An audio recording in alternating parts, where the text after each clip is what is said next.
ठीक है। इसका पर्टिकुलर केस क्या होगा कि अगर ए और बी जो हैं वो दो म्यूचुअली एक्सक्लूसिव इवेंट्स कौन से इवेंट्स होते हैं? ऐसे इवेंट्स जिनमें कुछ भी कॉमन ना हो।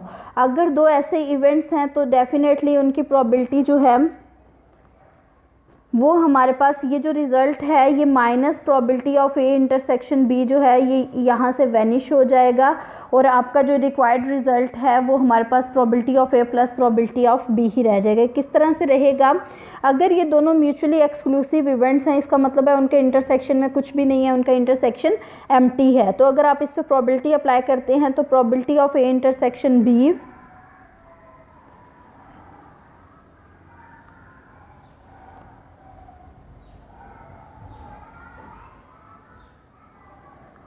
प्रोबेबिलिटी अगर आप अप्लाई करते हैं तो probability of A intersection B जो है वो हमारे पास प्रोबेबिलिटी ऑफ एम्प्टी सेट आ जाता है। और एम्प्टी सेट की प्रोबेबिलिटी अभी हमने कैलकुलेट भी की थी कि एम्प्टी सेट की जो प्रोबेबिलिटी है वो हमेशा ज़ीरो होती है। तो यहाँ पे हमने ज़ीरो रिप्लेस कर दिया तो ये रिक्वायर्ड रिजल्ट आ गया। उसके बाद नेक्स्ट है show that probability of A union B is less than equal to probability of A plus probability of B. Means अगर हम दो इवेंट्स लें उनको ऐड करें और फिर उनका यूनियन लें और फिर उसकी प्रोबेबिलिटी फाइंड आउट करें, या फिर एक इवेंट की हम अलहदा से प्रोबेबिलिटी फाइंड आउट कर लें, दूसरे इवेंट की सेपरेट प्रोबेबिलिटी फाइंड आउट कर लें, दोनों को ऐड कर लें तो ये वाला जो पोर्शन है ये बड़ा हो जाएगा और ये वाला पोर्शन छोटा हो जाएगा। इसको हम किस तरह से देखेंगे? अभी हमने कहा कि probability of A union B जो है वो probability of A plus probability of B minus probability of A intersection B होता है। अब आपको पता है किसी भी इवेंट की जो प्रोबेबिलिटी होती है वो हमेशा पॉजिटिव होती है, तो probability of A intersection B जो है वो हमेशा पॉजिटिव होगी। अब ये साथ में माइनस का साइन है, अगर आप इसको माइनस से मल्टीप्लाई करते हैं तो आपको पता है ये साइन जो है ये रिवर्स हो जाएगा, ये नेगेटिव हो जाएगा।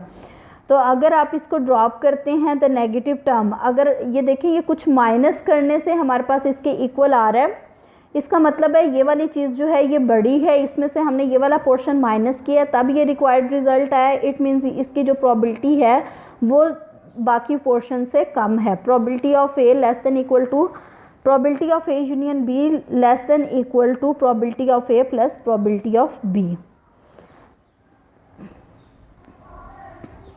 अब इसमें ए इंटरसेक्शन बी का मतलब क्या होता है कि ए एंड बी जो है वो both occur at the same time, और ए यूनियन बी का मतलब क्या होता है जो हमारी यूजुअल सेट नोटेशन में था, या तो ए अक्कर करे या फिर बी अक्कर करे।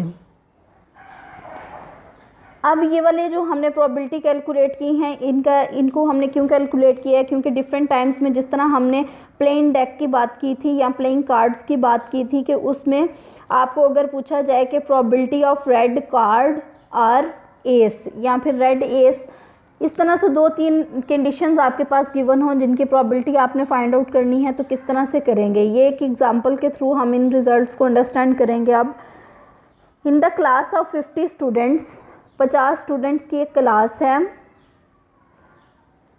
कंसिस्टिंग ऑफ 20 गर्ल्स, उसमें गर्ल्स कितनी हैं? 20 हैं, एंड 30 बॉयज़, बॉयज़ कितने हैं? 30 हैं। If half boys and half girls have blue eyes, अगर हाफ बॉयज़ और हाफ गर्ल्स क्या रखें? ब्लू आइज़ रखें। गर्ल्स का अगर हाफ करेंगे 10 हो जाएगा, बॉयज़ का हाफ करेंगे 15, और ये किसकी प्रोबेबिलिटी है? ब्लू आइज़ की, और ये गर्ल्स हैं ये boys. Then find the probability that a person chosen at random, आपने रैंडमली एक पर्सन को सिलेक्ट करना है, क्लास में किसी भी बच्चे को आपने नॉमिनेट करना है, इज़ अ बॉय, या तो वो बॉय हो, or has a blue eyes, or का मतलब यूनियन होता है, or has a blue eyes, या तो वो बॉय हो या फिर उसकी ब्लू आइज़ हो। तो यहाँ पे हम ई से डिनोट कर लेते हैं, किसी से भी डिनोट कर सकते हैं आप इसको। ये हमने अब प्रोबेबिलिटी फाइंड आउट करनी है। इस प्रोबेबिलिटी को फाइंड आउट करने के लिए हमने जो यूनियन वाला अभी रिज़ल्ट यूज़ किया था, आप देखें यहाँ पे बॉय की प्रोबेबिलिटी और ब्लू आइज़ की प्रोबेबिलिटी। अब कुछ बॉयज़ ऐसे हैं जिनकी ब्लू आइज़ हैं और ब्लू आइज़ जो हैं वो हाफ हैं, तो इट मीन्स इनमें कुछ ना कुछ कॉमन भी आएगा। तो इसको हम डील किस तरह से करेंगे? प्रोबेबिलिटी ऑफ बॉय और ब्लू आइज़ ही हमने कैलकुलेट करनी है। गर्ल्स हमें पता है 20 है, बॉयज़ जो हैं वो 30 हैं। Let A denotes the event that the chosen person is a boy, boy को जो है वो हमने ए से डिनोट कर लिया, and B denotes the event that the chosen person has blue eyes. तो अगर आप बॉय की प्रोबेबिलिटी कैलकुलेट करें तो बॉयज़ कितने हैं आपके पास, 30 बॉयज़ हैं, तो it means probability of boy क्या होगी, number of boys over number of total class students, जो कि 50 हैं। 20 + 30 जो है ये 50 ही बनता है, 30/50, और इसको सिंप्लीफाई करके 3/5। इसी तरह से अब हम क्या करेंगे, ब्लू आइज़ की भी प्रोबेबिलिटी फाइंड आउट कर लेंगे। हाफ बॉयज़ और हाफ गर्ल्स जो हैं वो ब्लू आइज़ रखती हैं। इट मीन्स इसका हाफ जो है वो आपके पास 10 है और बॉयज़ का हाफ 15 है, दोनों को ऐड करें तो ये 25। तो ब्लू आइज़ की जो प्रोबेबिलिटी है वो हमारे पास number of persons with blue eyes जो हैं वो कितने हैं, 25 हैं, और टोटल कितने हैं, 50। टोटल हमारे पास 50 हैं। इसको सिंप्लीफाई करेंगे तो ये 3/10।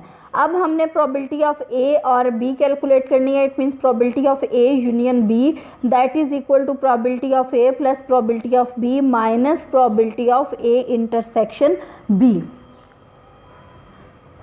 ठीक है, तो ये किसके इक्वल आएगा, यहाँ पे देखें probability of A intersection B क्या आएगा, पहले हम ये कैलकुलेट कर लें क्योंकि प्रोबेबिलिटी ऑफ ए भी हमें पता है, प्रोबेबिलिटी ऑफ बी भी पता है। इंटरसेक्शन को देखें, बॉय एंड ब्लू आइज़, कि वो लड़का भी हो और ब्लू आइज़ भी रखता हो। हमने कहा था हाफ बॉयज़ जो हैं वो ब्लू आइज़ रखते हैं। इट मीन्स 15 बॉयज़ हैं जो ब्लू आइज़, जिनकी ब्लू आइज़ हैं, तो इसकी जो प्रोबेबिलिटी होगी वो बॉयज़ भी हैं और ब्लू आइज़ भी रखते हैं। ये क्या है, बॉयज़ भी हैं और ब्लू आइज़ भी हैं इनकी। तो हम इसको किस तरह कैलकुलेट करेंगे, 15 over total number of students जो कि 50 हैं। तो इसकी प्रोबेबिलिटी जो है वो हमारे पास क्या आ जाएगी, probability of A union B is equal to probability of A जो कि 3/5 है, प्रोबेबिलिटी ऑफ बी जो कि 1/2 है, and probability of A intersection B जो कि 3/10 है। इसी तरह अगर आपके पास कोई भी इस फॉर्म का क्वेश्चन आ जाए, इसको सिंप्लीफाई करके आपके पास आंसर आ जाएगा। ये फर्दर ये भी उसी के 1-2 केसेस हैं, ये आप देख लेंगे। यहाँ पे ये लास्ट में है हमारे पास general law of addition of 3 events. जिस तरह से अभी हमने प्रूफ किया था कि probability of A union B, probability of A union B जो है ये that is equal to probability of A plus probability of B minus probability of A intersection B.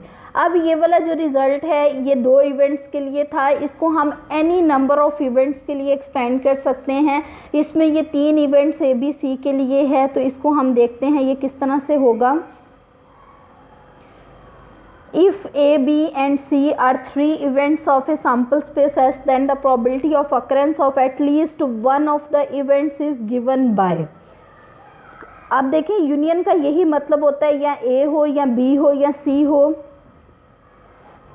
तो इसका जो फार्मूला होगा वो प्रोबेबिलिटी ऑफ ए, जितने इवेंट्स हैं पहले उनकी सेपरेट प्रोबेबिलिटी आ जाएगी, probability of A, probability of B, probability of C. फिर उसके बाद हर 2 के इंटरसेक्शन की प्रोबेबिलिटी हमने माइनस करनी है, probability of A intersection B minus probability of A intersection C minus करेंगे हम, minus probability of B intersection C, और उसके बाद इन तीनों के इंटरसेक्शन की प्रोबेबिलिटी को हम ऐड कर देंगे। ये बिल्कुल प्रीवियस पैटर्न पे ही है। अच्छा, इसके लिए सबसे पहले ये वेन डायग्राम देख लें। सबसे पहले हमने 3 इवेंट्स लिए हैं, ए, बी और सी। ये आपके पास ए, बी और सी ये 3 इवेंट्स हैं। अब इसको जिस तरह हमने पहले मेंशन किया था कि किस तरह से ये किस चीज़ को डिनोट करता है, अगर आप इस पोर्शन को देखें तो ये ए इंटरसेक्शन सी है, इन दोनों का कॉमन है लेकिन बी का कॉम्प्लीमेंट है। ठीक है, इस डायग्राम को आप इजीली अंडरस्टैंड कर सकते हैं प्रीवियस पैटर्न पे।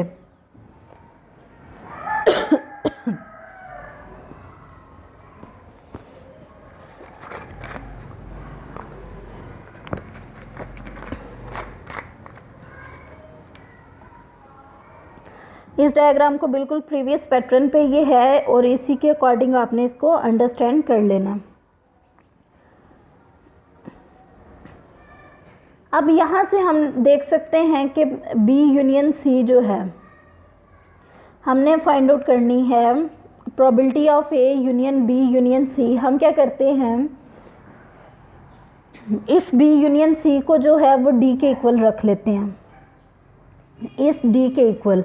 अब इस डी के इक्वल आपने बी यूनियन सी को रखा है तो बी यूनियन सी की जगह पे डी हमने रिप्लेस कर दिया, और जिस तरह से हमने दो इवेंट्स के लिए ये एक्सपेंड किया है उसी तरह से इसको हमने एक्सपेंड कर लिया।